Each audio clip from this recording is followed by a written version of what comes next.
அல்லாஹுடைய தூதர் ஸல்லல்லாஹு அலைஹி வஸல்லம் ரமதானுடைய மாதத்திற்கு பிறகு அதிகமாக ஷஹ்ருல்லாஹி முஹர்ரம், அல்லாஹுடைய மாதமாகிய இந்த முஹர்ரமுடைய மாதத்தில் அதிகமாக நோன்பு வைத்தார்கள் என்று அல்லாஹுடைய தூதர் முஹம்மது ரசூலுல்லாஹ் ஸல்லல்லாஹு அலைஹி வஸல்லம் அவர்களுடைய சஹாபாக்கள் சொல்லுகின்றார்கள். அல்லாஹ்வின் மாதம், அல்லாஹுடைய தூதரால் கண்ணியப்படுத்தப்பட்ட மாதம், மூசா அலைஹிஸ்ஸலாம் ஃபிரௌனிடமிருந்து காப்பாற்றப்பட்டு அல்லாஹ்வின் வெற்றியை அடைந்த இந்த மாதம், அந்த மாதத்தில் அல்லாஹுடைய தூதர் ஸல்லல்லாஹு அலைஹி வஸல்லம் 10வது நாள் நோன்பு வைக்கும்படி ஏவினார்கள். 9வது நாள் அடுத்த ஆண்டு நான் உயிரோடு இருந்தால் நோன்பு வைப்பேன் என்று தன்னுடைய ஆசையை வெளிப்படுத்தினார்கள்.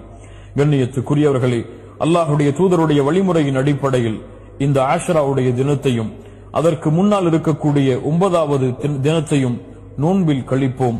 அல்லாஹுடைய தூதர் ஸல்லல்லாஹு அலைஹி வஸல்லம் சொன்னார்கள், மன் ஸாம யௌமன் ஃபீ ஸபீலில்லாஹ், அல்லாஹுடைய பாதையில் ஒரு நாள் நோன்பு வைத்தால் அல்லாஹ் ரப்புல் ஆலமீன் அவருடைய முகத்தை 70 ஆண்டுகள் நரகத்தை விட்டு தூரமாக்குகிறான் என்று. அல்லாஹ் அக்பர். நோன்பிற்கு அவ்வளவு கூலி இருக்கிறது. அதுவும் அல்லாஹ்விடத்திலே உயர்ந்த மாதமாகிய முஹர்ரம் மாதத்தில் செய்யக்கூடிய கூலிகளுக்கு அதிகமான கூலிகள் இருக்கிறது.